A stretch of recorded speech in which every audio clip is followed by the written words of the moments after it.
taking the lead on today's legislative day and the committee members who have assisted in getting this together. As you all know, we're doing things a little bit differently this year, so we're doing 2 legislative days. So today is our light day, and the idea that we were thinking is we really want to make our advocacy a year-long process. We don't want to limit it to just one day. We want to always be advocating for libraries. So having 2 events over at Legislative Day really is going to help get that message across. So today we're going to have an exhibit table where we can really showcase all the wonderful things we're doing in libraries, really hit upon all of our one ask requests and what we would accomplish with that extra money. And then we want to keep the conversation going with our legislators so that we'll be ready for May to talk to them again when we have even more people joining us. So thank you for trying our experiment this year. I think it looks like a good success. I want to talk a little bit about what you have in your packets and what today is going to look like. So everyone should have a white packet. This is going to be a little bit different than the orange packets, which are on the table. Those are for our senators and representatives. If you did take one of the orange packets already, just know that later on we're going to make sure we pair up to see if anyone else has their senators or representatives as well. So just before you leave, make sure nobody else is heading over to see them as well so we can coordinate efforts. But what you have in your white packet is going to be a copy of the agenda. So after I'm finished here, we're going to have a presentation from Eli Turkel. Secretary Bullock, or the Deputy Secretary, Courtney Stewart, will be joining us to talk about the current budget landscape. Dr. Annie Norman will also be talking about our funding milestones, which will give us a good history and context of what we're asking for. Then John Philos will talk about construction initiatives, and then Michelle will go ahead and wrap us up before we head over to Leg Hall. If you can join us for Leg Hall, we will have the exhibit table set up starting at 11:30. You are welcome to come stand with the exhibit at any time throughout the day. We really would appreciate that assistance. But also take time to go meet with your senator and representative. Or if you don't have a meeting scheduled, please at least go stop by, say hello. It's a good time to start talking about your meeting in May. And then at 2 o'clock on the, which floor is it going to be? Should be in the House and Senate. It'll be in the House and Senate, concurrent. Okay, it'll be concurrent proclamation where we will recognize Delaware libraries in the House and Senate. And then we also have at 2:30, Annie will be talking to the Joint Education Committee in the Senate chamber. And she's specifically going to be talking about the Dolly Parton Imagination Library project that we are doing in Delaware. Also in your packet, you do have notes from today's presentation, if you do want to jot down any notes. And then we have our one ask one-pager, which we'll talk about a little bit more later. It'll look very similar to last year's. We have our funding milestones that Annie will also address. Our library construction requests for this year. Our library construction overview, and also our What's Your Passion posters that we've created with our legislators. And these are so popular that actually one of our legislators was even asking, can I get my frame poster today? So they're super popular. Make sure you share this with your legislator. Let them know that you've seen theirs, how exciting that is. So again, thank you all for coming today. We're definitely going to have some time to talk about how we want these to go in the future, what you'd like to get out of advocacy for libraries, how we can work together to create a really strong push to get more support from our representatives and senators. So with that, I am going to introduce Eli Turkel. He is a PhD candidate at the Biden School for Public Policy at the University of Delaware. However, he has also been a friend of mine for 19 years. Met way back when in high school when we were both in youth and government. So Eli has been doing it. So he actually went on to become a legislative aide. So he's going to talk today about his experience with that and give us some really good tips and tricks for talking to our aides and our legislators. So with that, I'm going to turn it over to Eli. Great. Thank you, Allison. Can everybody hear me? I may not use a mic. Go with the mic. Okay. All right. Good thing I asked. So good morning. My name is Eli Turkel. I'm a PhD student candidate at the University of Delaware.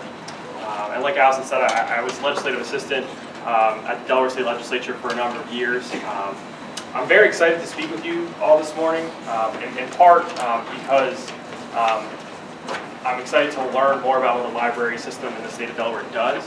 I'm a regular user of my local library, but I know that there's a lot of services that you all provide to your local communities, and so I'm excited to work with you to impart what knowledge I can about how the Delaware State Legislature operates, and to hear from you about what it is that you do to serve your communities on a daily basis, and hopefully together we can craft a message that will be successful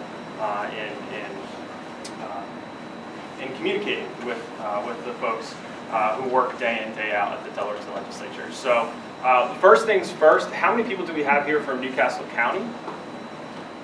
Okay, a lot. I know we have at least one from Kent. Who's here from Kent? Is it just Hillary? We have, okay. And Sussex County? All right, good. So we have a pretty good mix of folks from different regions here this morning. So thank you all so much for coming. I mentioned that I use the Delaware State Library system on a regular basis. So one of the things I'm doing with my PhD is adding technical skills. And one of the ways I've gone about that is to get involved with a group called Open Data Delaware. Some of you may have heard of us. Some of the librarians I've recognized because they help us out on a regular basis. Open Data Delaware advocates, teaches, and conducts trainings around open data and database analytics work. And we hold our meetings at the Newark Free Library and at the Brandywine Library. So we do that in close partnership with the local librarians there. And we really would not be able to do our work without the support and the cooperation of the Division of Libraries. So the library system means a lot to me personally, and I'm really happy to be here. So what are we going to cover today?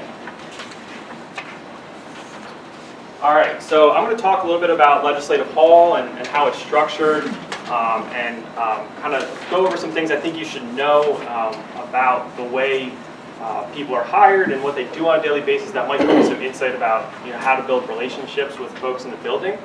We're going to talk about how to speak with legislators themselves, and then we're going to do some breakout sessions that I think will help folks think through what it is that you want to communicate with legislators. I know that a number of folks in the room have done this before, so some of it might be reviewed, and hopefully for those who have not done this before, this serves as a good way to think through what it is you want to communicate to folks in Legislative Hall. And then after that, we're going to kind of wrap up, and Allison and I are going to facilitate a session where we can think about, get your ideas about how these types of legislative days and legislative activities should go in the future. All right. So background on Legislative Hall and the structure of the Delaware State Legislature. So Delaware has a bicameral legislature, right? There's a House and a Senate. There's 41 members of the House of Representatives, 21 members of the Senate. And that's kind of the basic layout, right? The Democrats currently control not just the House and the Senate, but also the governorship. And so you can kind of talk about those kinds of structural things. What I'm really more interested in doing with you today is kind of thinking through the actual way that the building is structured and the staffing systems within the different caucuses that make up the legislature, right? And so there's two. There's a House and Senate, and within each chamber, there's a majority caucus and a minority caucus. And each caucus has a chief of staff that works with all the legislators and thinks through kind of high-level strategic decisions. There's a communications director for each caucus. Some of the caucuses have a policy director. Some do not. The House Democrats have a policy director. And then below that, there's legislative assistants and kind of receptionists and different types of staffers that work within each caucus. And the caucuses individually structure their aid systems differently. Some of them are assigned individually to representatives and they work directly with representatives. Others, other caucuses do more kind of do the organization more based off of constituent service areas. So you might have an aide that works, on transportation issues, another aide that works on kind of health and human services issues. But the main thing to know is that the aides are working directly with the legislators on a number of different things. On a typical day, a legislative aide in Legislative Hall might get a call, from a constituent about a road issue, at noon. They might have a bill coming up on the floor at 1. They might have, lobbyists who are in the building every day, like a Mary Davis or a Bob Byrd, coming in to talk with them about, what the hottest topic of the day is. They have to manage their legislators' calendar, make sure the legislators where they are. They're also probably talking to the chief of staff, making sure that the chief of staff is okay with the actions of the legislator, and that other legislators are okay with the actions of their legislators. So there's a lot of things going on in that building on a daily basis that the legislative aides are dealing with, and that's just something that I would really ask that you keep in mind when you go over and you speak with the legislative assistants. There's a ton going on. The legislative aides themselves, so Allison mentioned that one of the things I have up here is how legislative aides get hired, right? So Allison mentioned that she and I did youth and government together in high school. So this is a program run by the local YMCAs, right? Are people familiar with this? Yes. Oh, okay. So for those who are not, just for those who are not, so we would go to our local YMCA. I would go to my Western YMCA, and we would hold weekly meetings, and we would, craft like kind of draft legislation that we would bring down and talk with other teenagers about things that we think the state should do. They should probably push back that start time for high school, stuff like that. But my local advisor was Melanie Smith, who was a former representative. And so when I was 14 years old, I met Representative Smith, and I started helping her out with her campaign stuff. I would go door to door with her and talk with voters with her. When I graduated from college, I got back in touch with Melanie Smith, and she was able to get me an interview, and I was fortunate enough to get a job as a legislative assistant.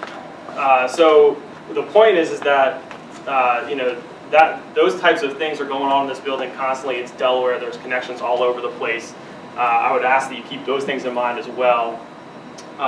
The legislative aides themselves, like I mentioned, some of them work directly for representatives. Others are on constituent service issues. When I went through my hiring process, I was interviewed by the chief of staff, the majority leader, and the Speaker of the House at the time, who was Bob Gilligan. And so I became a legislative aide just after the Democrats took back control of the House of Representatives in 2008. So it had gone from Terry Spence, who was the Speaker of the House, and then Bob Gilligan became the Speaker of the House. Pete Schwarzkopf became the majority leader, and Val Longhurst became the majority whip. We work for the caucus, right? Like I was assigned to legislators, but I worked for. His name is Eric Razorstram now. His name was Eric Stram at the time. I worked for him, right? I was his employee. it was my job to serve the legislators, but he was my boss, ultimately. I could be reassigned to other legislators. I could, my responsibilities could be shifted around. I reported to Eric and I reported to the House leadership. And so that's really important to know in terms of how, the incentive structure and why people are doing the kind of things the way they do there. And so I've kind of talked about what a day in the life of a legislative aide looks like. When the legislature is in session, it's crazy. I mean, you'll go over there later today. How many people have done this before? I should have asked. A lot. So most of you. So you kind of seen the hustle and bustle of Legislative Hall. It's like that every day, and that's the kind of the work environment. And so the thing that I want to get across to you is that it's going to take time to get your message across, right? And so I think building relationships with the legislative assistants is actually a really great foundation to build in order to then start speaking with legislators. Right. Yeah? Are the legislative assistants listed on the state website? Is there contact information there? So here's how I might go about it. There's definitely a phone number for each caucus on the website. There may be information on each legislative aide, but I'm not completely sure. What I would do is I would call the receptionist, and I would say, I want to speak with Representative Schwarzkopf. Could you put me in touch with this legislative assistant? And they would do that for you. And then you can speak with the legislative aide directly. And that legislative aide, just like the legislative aides have a lot going on, clearly the legislators have a lot going on as well. And that legislative aide will kind of be informing the legislator about, this person called, this other person called, here's kind of where they're at and what they want from you. And so that's kind of why I'm emphasizing the relationship with the legislative aide. And you're right to ask about how you can get in touch with them. And you're going over, so there's, you're going over to the Legislative Hall later on today. I would speak with the legislative aide of the representative that you're trying to speak with. If you don't have a meeting yet set up, I know some of you have meetings set up with the legislators. But talk to the legislative aide, ask them a little bit about what they do, who they work for, and what I would ask that you do is to make the goal of today to set up a phone call or a meeting, but I think a phone call is fine, with the legislative aide for like 2 or 3 weeks from now in February. So the schedule of the legislature, they come back in, and some of this, again, I might be preaching to the choir, some of you guys might know this stuff. The legislature goes in January, and they're in for 3 or 4 weeks, and then they break for 6 weeks for Joint Finance Committee hearings. So it's when in January it's it's crazy, and then the schedule kind of drops off, and you're having all these committee hearings, most of which most of the legislators are not on the Joint Finance Committee, and so their schedules are just much calmer, and they're kind of getting set up for the legislature to go back in March and April and May. And so February is a great time to start building those relationships with the aides and kind of start figuring out what it is that you want from your individual legislator and getting across to the aide what it is the libraries do. So that's what I would make the goal of today, to get that meeting, get that phone call with the legislative aide for mid-February and start to build a relationship. Let the aide know what it is the local library and the legislator's district does. I'm sure, I know that the programming for libraries is varied, right? I mean, you guys are running jobs programs and social services and, coding camps for kids. I mean, and that probably varies by library. And so getting across what it is your specific library does, I think would be really important to the legislator. And the legislative aide can start to kind of carry that water for you, kind of do your work for you by letting the representative know, well, I spoke with such and such from such and such library, and this is what they're doing. It sounds great to me. They kind of want to talk with you and and kind of get you engaged with what they're doing, and you kind of build that rapport. That'll just make your job that much easier, and you can kind of start to form that relationship. So can I? Yeah. I want to go back to Pat's question, because, there are gatekeepers. Right. And we all have had experience in just phoning in and trying to get somebody in a caucus, and, that's like one barrier you hit. Right. And I think you kind of hit the nail on the head that maybe we don't have the right question. And then the other thing is when we get over, the ladies and men who sit at those desks are also gatekeepers. Correct, the receptionist. So the message I think we're getting today, which is different, and what we've done in the past is that we should all try to get to our legislators, is we should try to get to their aides. Yeah. And there's no list of them, so the question we should be asking is, who is Senator Sokola's aide? Right. And the So- receptionist will know that. And we ask the receptionist. The that. Jan Durhams of the world, who's I'm sure she's still there, I have no doubt. Yeah. The House Majority receptionist, she will know who the aide is. Okay, so if we do nothing else today, all right. So DLA, we have a list of the legislative aid for every representative and senator. We worked with the legislative librarian and were able to get that. So we have a Google Doc. I can share that if you'd like. Okay. Yeah. Because the Legislative Action Committee uses that when we set up meetings. So we have that information. Okay, Okay. great. Check that out. Cool, there you go. I thought there was another hand or two, maybe it was related. Okay. Yeah, so I mean, again, preaching to the choir, respect goes a long way. These aides are just, they're just running around like chickens with their heads cut off. And, kind of showing that understanding and letting them know that, I don't need too much of your time today. What I would like to do is set up a phone call with you for such and such a time and work around your schedule. We send you 3 dates or something like that. That type of stuff, they'll be responsive to.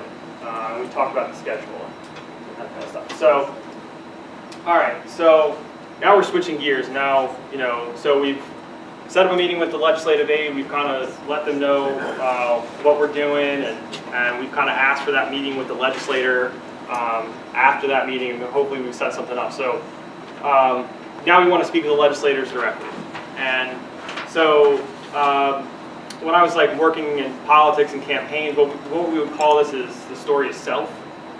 And so at the beginning of this, I talked about my connection with the Delaware library system is that I work with Open Data Delaware, and I use the libraries all the time, and I'm really excited to work with you. And so that is kind of a simplistic version of a story of self, right? I'm trying to communicate what it is about me that relates to what it is that you're doing, and start to try to build that connection. And so you want to know your story of self, and you want to know how it connects to your message. Right, and so if your message is, we want funds from the legislature, well, what is it that you do that you can connect to that question and that message? And it doesn't have to be money. It could be something else. Like Allison has shared with me that in the past, DLA has had, I think it's called a library champion. Is that what it's called?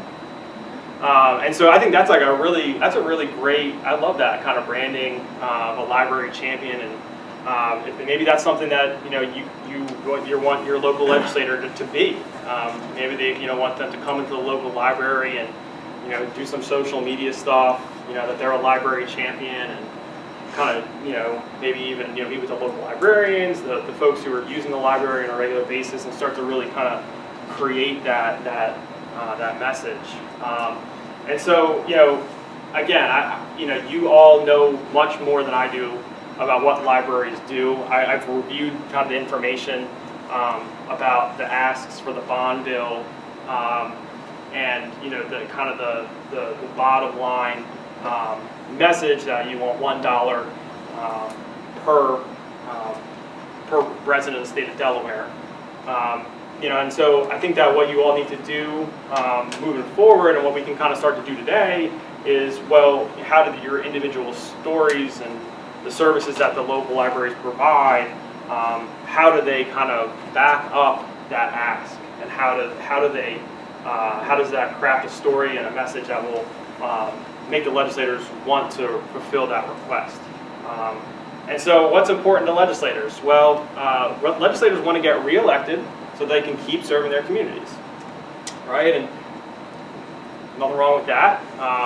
You know, and I think that the local libraries can really start, you know, can really fill that mission that the legislators want to come through on. So the local libraries, there are folks that, you know, voters there every day. There are people in and out of the libraries every day. The library serves the community, and you know, the legislators can align themselves with the libraries, then they can show the broader public that they are serving the community as well. And so I think that it's kind of a, you know, win-win for the legislators to align themselves with local libraries. And I think that there's nothing wrong with kind of letting legislators know that you know, supporting your local library will be a great message to voters when November comes around. And so, you know, we've already kind of talked about this, but just know what you want from the legislators. So, you know, maybe it's that funding, maybe it's, you know, maybe it's a kind of a branding thing. We can kind of talk about your ideas for that in the last session. So what we want to do right now, I think, is kind of break. So these are some conversation starters that we were talking about. We'll leave these up when you guys are doing breakout sessions. Not that you guys need any help with it. We were just kind of thinking, well, how can we kind of start these conversations? And we came up with a couple lines. But we want to break out into paired conversations. And so if you just grab a partner and kind of start thinking through what you think your story itself is. What is it really that your local library does that you want to communicate with legislators? And know your message and what you want from legislators, the connection between the two. I'll leave this up here. We can kind of scoot back and forth between this side. Yes, sir. As a former legislative aide, what was your the best presentation that someone made to you about wanting to speak with your legislator that got you to encourage and set that meeting up? It's a great question. And I said this to Allison when we were talking about stuff. I'll never forget, the person who taught me how to read the state budget was a lobbyist.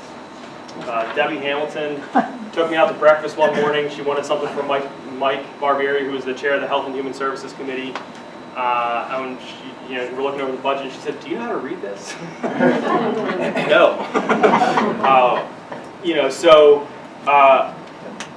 you know, right off the bat when you asked that question, I'll never forget that meeting. You know, because she didn't look at me like I was dumb or I didn't know what I was doing. Though you probably could have made that argument. You know, she helped me figure out, you know, how to be better at my job. And so those are the kind of things, and the lobbyists get to do that kind of stuff on a daily basis, right? They're in the building always, and so they're able to share information, insights. They've been doing this for 20 years. Like Bob Byrd has been doing this, longer than I've been alive.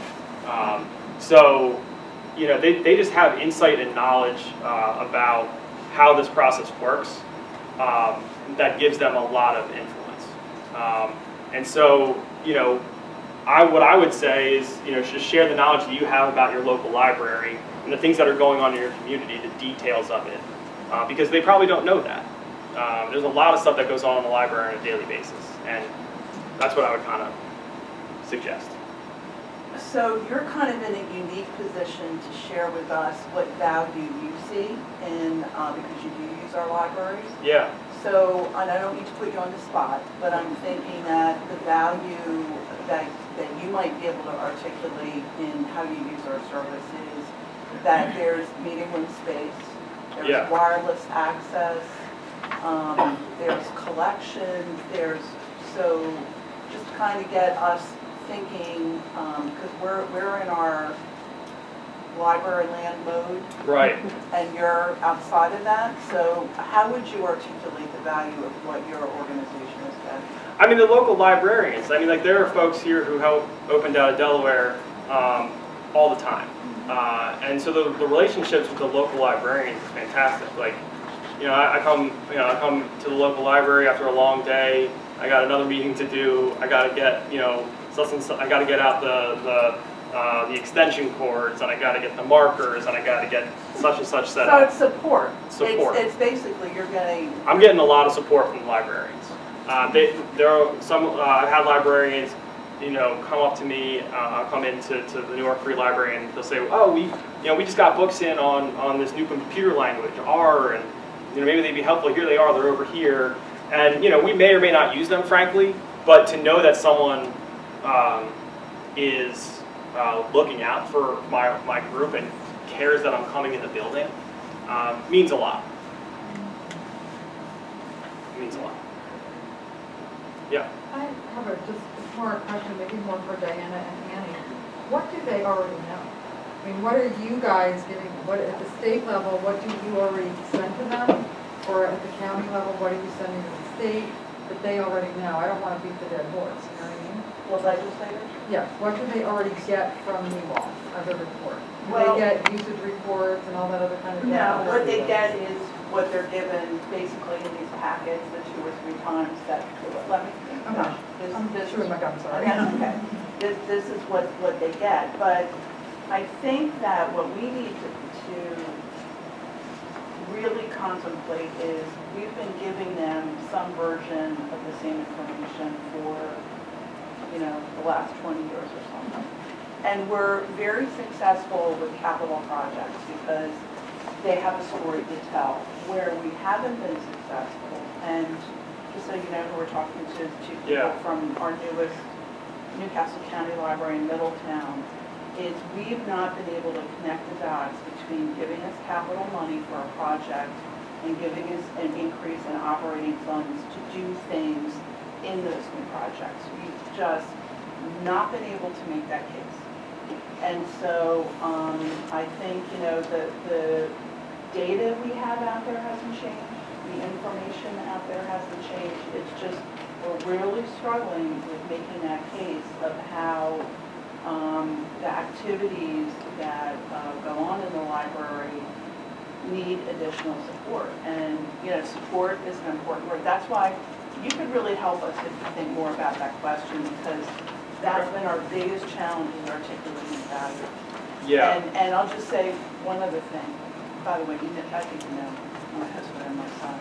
Mark Brown is my son. Oh, yeah. Alex We've Brown. had email conversations. We've never met in person. Okay. Yeah. Alex and Alex. You and I. My husband, yes.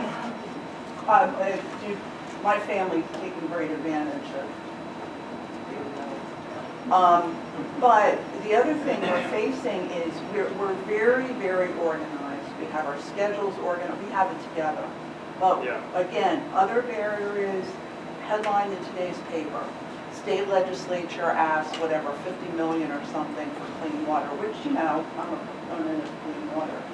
But because we're not a big thing, we're not a big initiative, it's really hard to compete with those huge things like clean water or or prisons. All right. I think we're going to come back together. You know what? We're trying to the Greenwood and Laurel. You guys had some good conversations. I had to drive around here doing posters to every single one once. We're going to come back together. That sounds fun. So does anyone want to share what they thought about, spoke about in their pairs? It's like the book movie. Sure, well, we talked about how there is a great connection that often exists between the local library and the local representative and senator. Okay. They're in the libraries a lot, many of them, that we know them on a first-name basis, and that they care about libraries. What's missing is that when it comes time to decide about financial allocations, other issues seem to rise ahead of the case for libraries, even though there's a great deal of familiarity.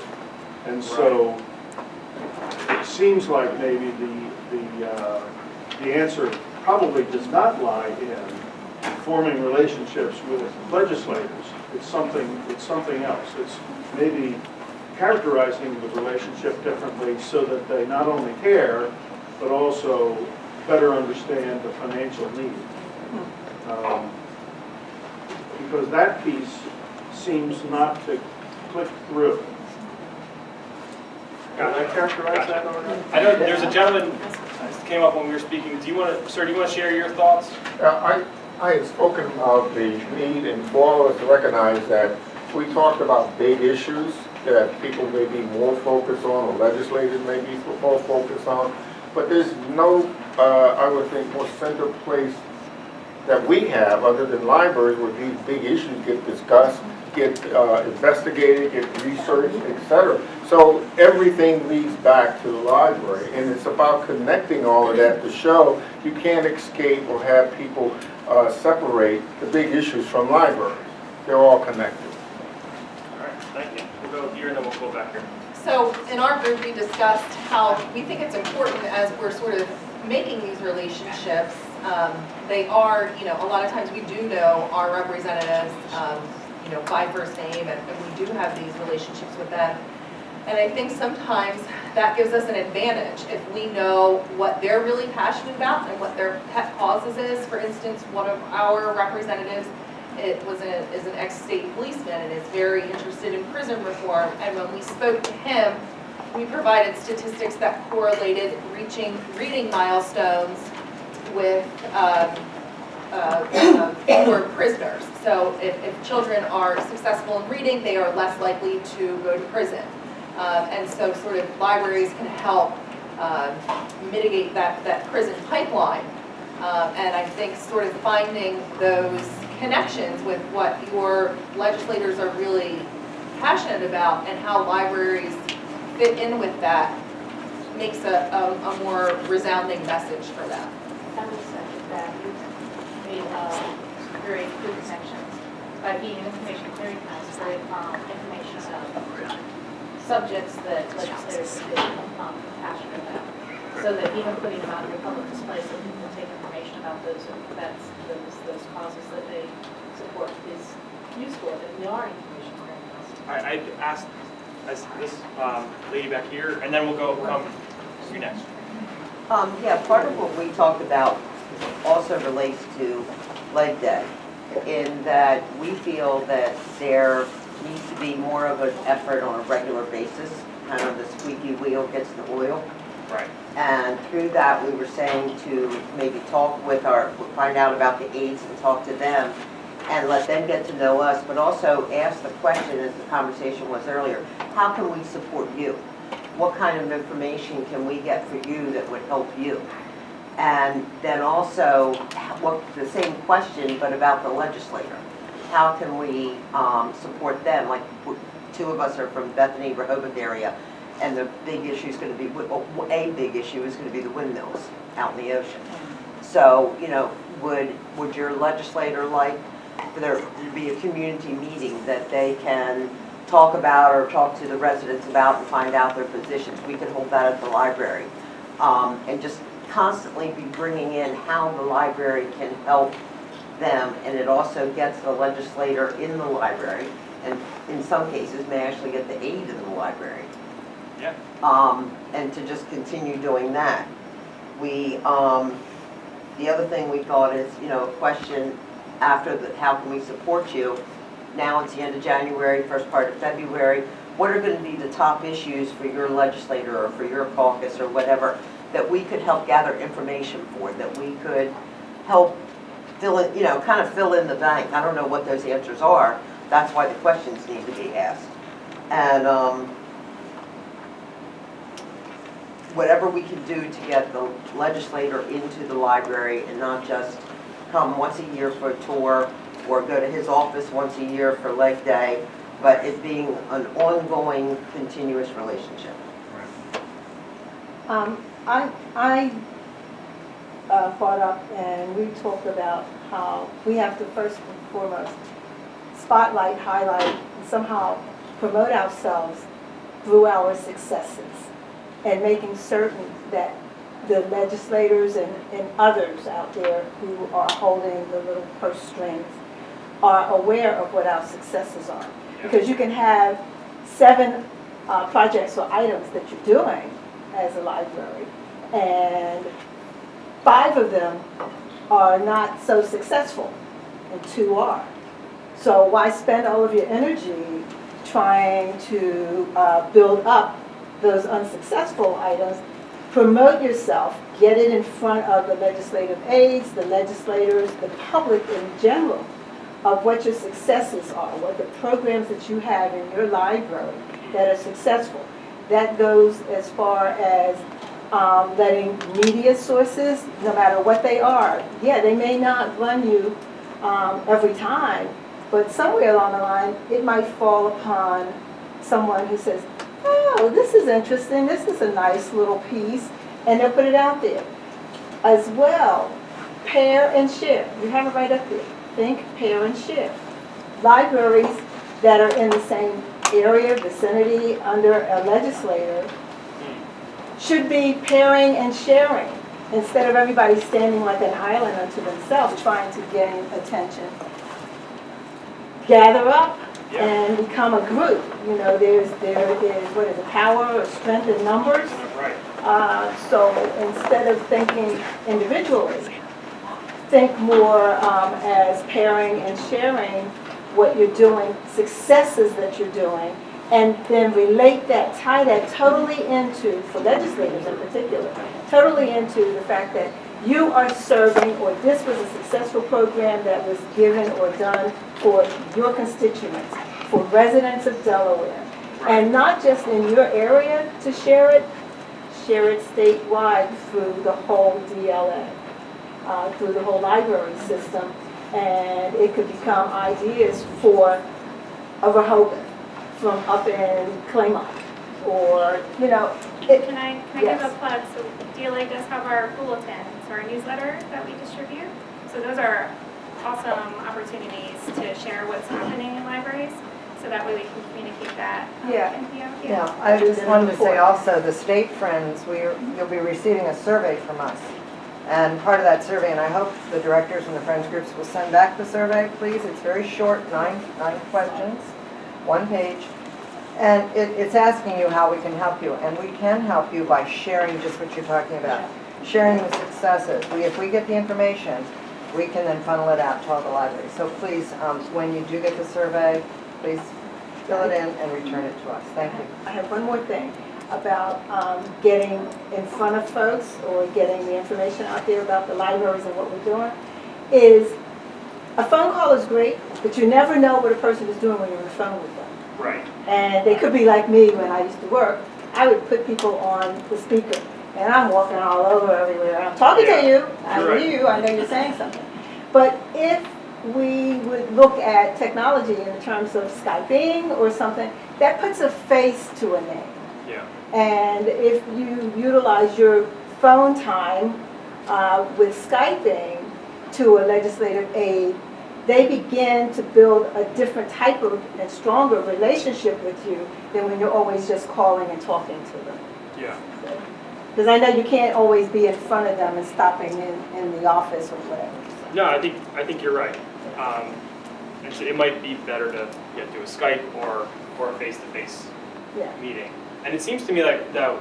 I'm sorry. What's your name? Oh, I'm with Tona. I'm with the Friends of Claymont Library. Okay, with Tona. Yeah, All right. with Tona. With Tona. So what you were saying seems to match up with what the gentleman was saying earlier about, the large state initiatives, whether it's jobs programs or healthcare or whatever the case may be. The libraries help facilitate the solution. We certainly do. And so, maybe getting specific about what particular libraries, what the Claymont Library has done, in terms of jobs fairs, getting people jobs. Maybe that's the type of questions we can start asking and providing answers to. That to me sounds really concrete and something that a legislator would want to hear about. Yeah, and one of the other things is, you have a question, but at the same time you have a question that you're going to log to a, legislative aide or whoever.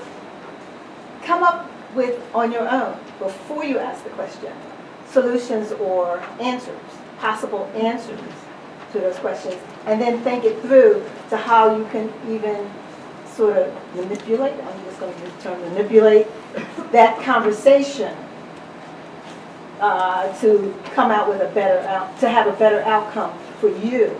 Yeah. Yeah, That's it. I think that sounds great. Are there any other thoughts, questions, or concerns that came up? Yeah. Yeah, my thing and my comment is, I think the first thing we need to do is thank them for supporting whatever they've done. And for us, we have a big gratitude this year with them funding us, funding the building.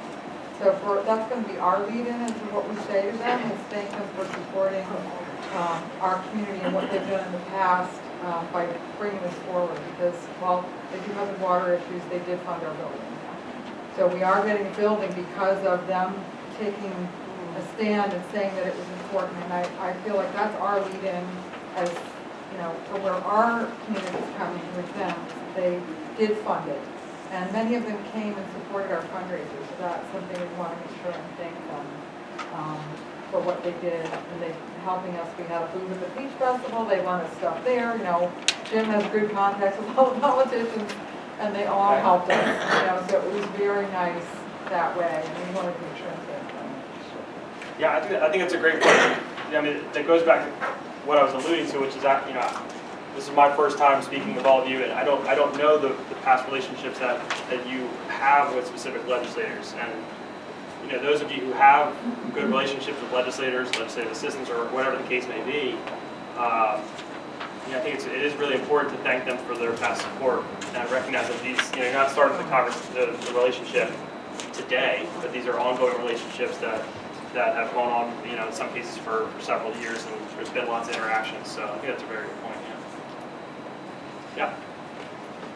Going back to the comment that we've been doing this for 20 years and how can we make this new and fresh, probably longer than 20 years for some of you, but I was just thinking, wouldn't it be nice if maybe one year we could work towards collectively capturing stories, whether it's a few sentences from library users, just to say, what was the impact of last year's funding on your life, so that we could show that to the legislators next year. We can say, last year you gave us funding for X, and this is a concrete example of how that benefited your constituents. So we could, I mean, first thing that came to my mind is just little 10-second video snippets from people saying how these funds affected them positively. And I just was thinking about that because we were UD recently took a group of librarians to the Museum for African American History in DC, and they had a booth where they were taking people's responses to their experience there, and it's just little video captures of people's reaction. And I was thinking that would be a powerful way for us to show legislators how they are positively impacting their constituents. Just little brief video snippets, or just a few sentences from library users, just to say, hey, this is how we're using your funds in a positive way. That could be by May. That could be by the next Labor Day. Everybody apparently likes to do selfies other than moi, but what about having a little selfie booth in the libraries and do a little selfie with a little statement about being a library? Graduation. Amy, did you want to comment? We were collecting stories and platforms we're using on that too. I'm trying to hold back because I have lots of comments. We have asked for years and years and years and years and years for stories. And I like the idea of the selfie booth, something that you can do locally. And I think the added angle here is not just staff writing down the stories, but actually getting them firsthand from the patrons would be really good. We do have 10 years of stories that we've collected from of course, the job center people and inspiration space, now the social innovators. We keep changing, you know, keep upgrading it from different names. But 10 years of stories make a difference, and it also, I find that the stories are data, because over time, that's what enabled us to, which maybe we should have that in the handouts, the basic needs chart that we used in December for a big event, that you kind of perceive that there's a sequence to basic needs, and asking our partners to say, hey, you know, can we set up the information in that way so we're making referrals to the right place so people get help faster and more appropriate help, and so that we can help move people out of poverty. So that, that's an example of librarians helping public officials to solve community issues. And that's, we learned way back when from Gates Foundation, Public Library Association, that at that point, what they found nationally was that public officials don't believe that libraries are involved enough in solving community issues. And that's one thing that we've been really trying to frame in the work that we do, is that yes, you indeed are involved and you are solving community issues. I have more to say about the funding issue, but on the agenda to talk about, I'm kind of feeling like it was in the wrong sequence. Maybe I should have gone first, since I want to hear from Eli what he thinks about what I have to say. So stick around. This is a good time to transition. Well, if you're ready. And then, Sure. are you? I'm can sticking stick around. Yeah. Okay. Thank you, everybody, for your comments. Once you let me loose, that's all. Right. I get out of this late here. So I'm going to be talking about this chart. Does Eli have one of these? Do you have a packet? I do. Just gonna Get something. Go ahead. Go ahead. Oh, the back over here. So the point that I wanted to make is that, oh, wait, yeah.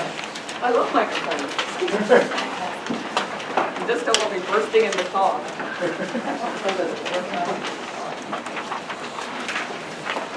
Yeah, come on in a minute. Okay, so this is a chart that I've used the past few years, kind of showing the history of funding, because people who are new didn't necessarily know what all the different funding buckets were. So along the side are different funding lines or buckets. Then across the top are the different administrations. And of course, again, looking at patterns, looking at trends over time. What it seems is funding is a factor of the interests, the priorities, and the economic factors at a certain time. So back in the, go to the Minter administration. Back in the Minter administration is where we had the biggest jump in the state aid, which is state standards. It's the third column down, or third row down, the purple. That's where state aid doubled. And so, that was like, awesome, isn't this great? I don't think we appreciated at the time how phenomenal that was, and we just thought that would continue. That the state aid would just keep doubling, and we've had trouble ever since then. But that was a factor of the economy at the time, because that was back in the days when I remember Rick called me one time, and of course now I remember you're videotaping me. Oh well. Rick called me and he says, do you need anything? He says, I got a shitload of money. Do you need anything? And I was like, I got a shitload of money too.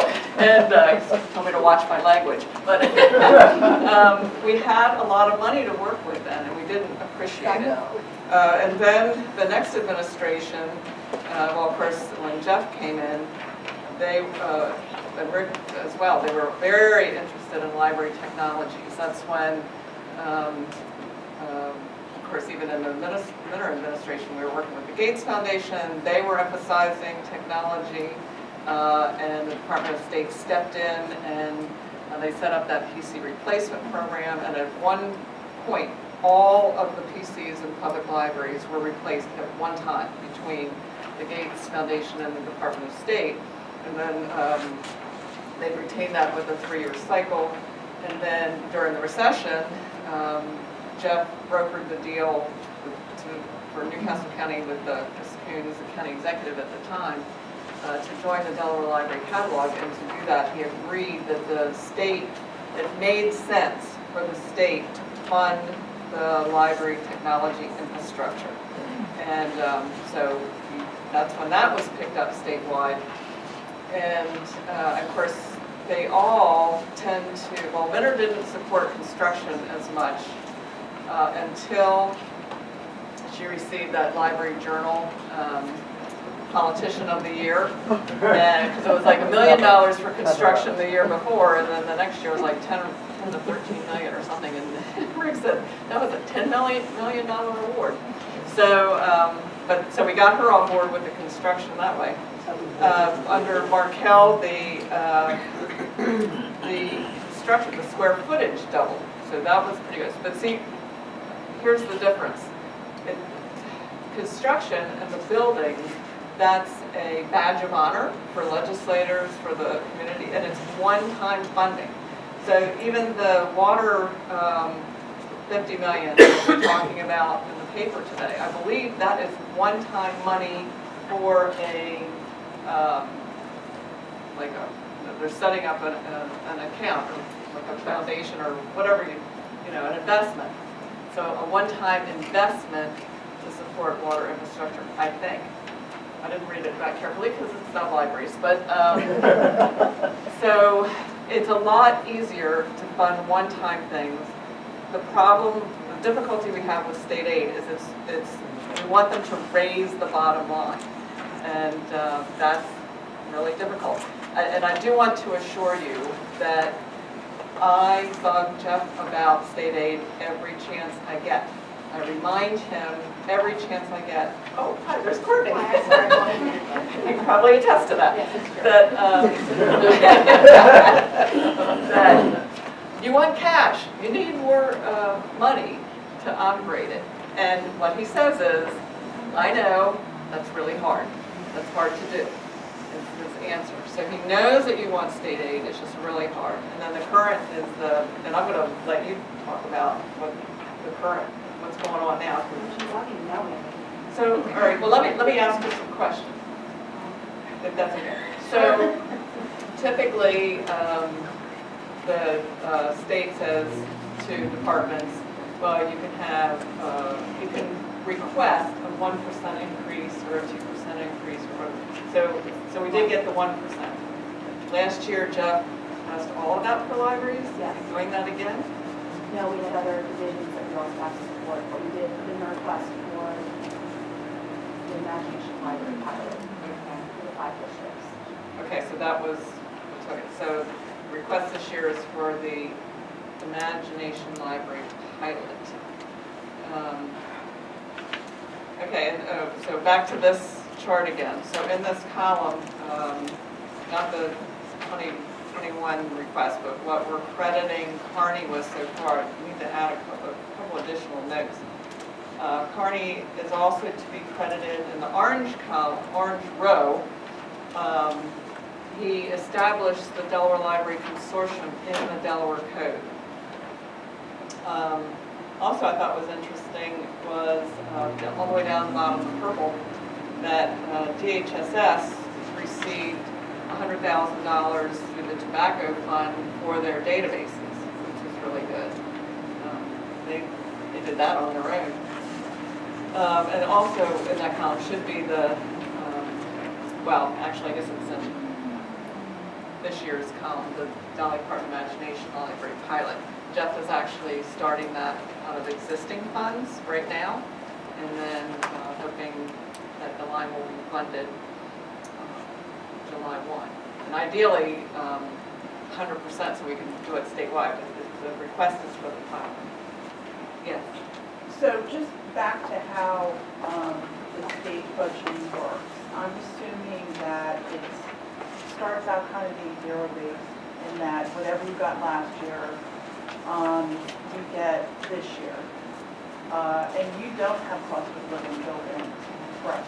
So salary increases, benefit increases are outside of that. It's important to know because in Newcastle County, it is typically built in. So in order to get any increase, this increase that we're talking about that's not recommended by the head of the department, in this case Secretary of State, it would have to be an initiative, a new initiative. So in this case, it's the Dolly Parton is the new initiative. And I think one of the questions we all need to ask ourselves is, in order to raise that baseline of state aid, what are we doing new? Like, how do we explain that need for that increase of the bottom line? And I think that's where we have not been effective, and we need to think about how can we explain that need? Now, Courtney, here's what I don't understand. What I don't understand is when we have a new library like Whitman, or Lewis expanded, or Seaford, or Route 9, how can we use that as justification? Look, we're funding these capital projects, they're increasing operating costs, they're increasing the need for staff.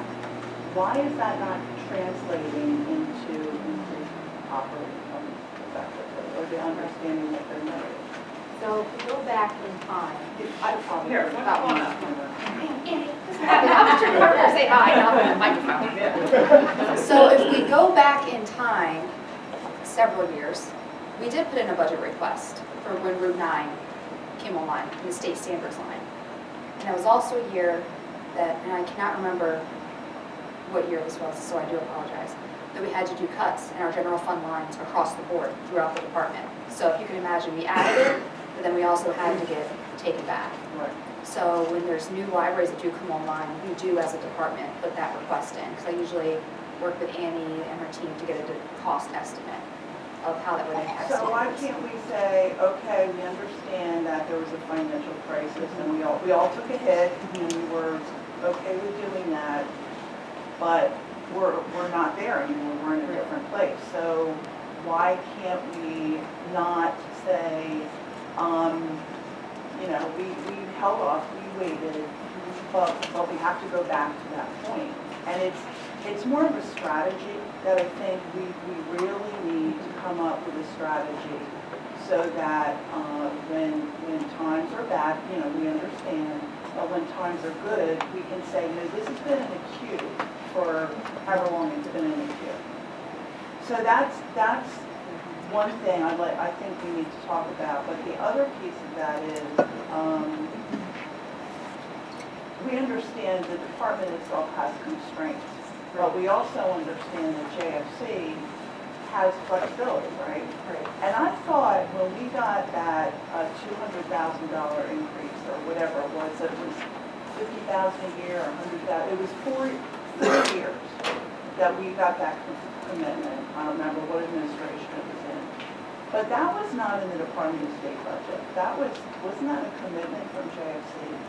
Remember when we got that, it was 4 years. Well, the other thing that, and there's more history on this sheet than I didn't go into some of the details. Do you remember, part of this was we had the co-chairs of JFC were both library supporters. But So that was what I'm Senator getting Cook to. and Representative DePinto, and they made sure there was extra money, additional money for libraries every year. So that's part of developing these relationships, especially with, we have good relationships for Bonba. I mean, you don't seem to have trouble getting construction money, but it's on the JFC where we really need to cultivate. And to the point about library champions, I love the fact that Cafe had brought, you never know when new legislators are elected, how they're going to turn out, if they're going to end up being leaders or the role that they're going to play. But I think it's a good practice to bring in the freshman legislators, ask them to say, I'm a library champion, and to cultivate that along the way. So we have that in Bomback and Ernie Lopez, but neither one of them are on a committee or on one of the finance committees, unfortunately. But hope is that we do that again in May. We have freshmen, but anyway, that we take advantage of that when we have new people to get them to actually say that. I'm a library champion. And because we're working toward the future, we're laying the groundwork for people being in place, especially as the economy improves. If there's a glut of money, that's when we're most likely to be able to get it. But from a small group of people, JFC, and that's the group that we really need to focus Yes. on, what are those, I think the co-share was from Middletown last year. What I think to Which your, if we couldn't make that with, I mean, we really couldn't put it in that. Yeah, St. Johnson. I want to go back to your point about tying it to the construction, because there's no link between the construction and the state aid.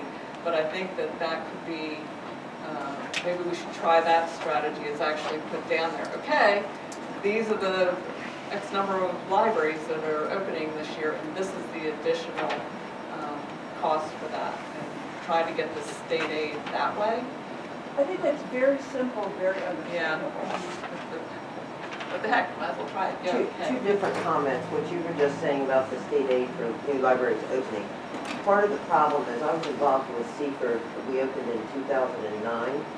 So I think construction started, or the project's been going on for years, getting it to the point, I think we started construction late 2007, and then it opened 2009. At the time when it started, we were told that operating funds would increase because of construction, and then the bottom fell out of the economy in 2008, and it never happened. So when you're talking about libraries building and needing more funds, it also needs to be retroactive. Yeah. Because there have been a lot of new libraries built since 2008-9, and the funds haven't increased. Well, we should do a chart. The other question I have, and if this is out of line, I apologize, but does going for funding for another pilot program or another, I'll call it special project, take away our ability to also, or make it more difficult to also be going after the state standards?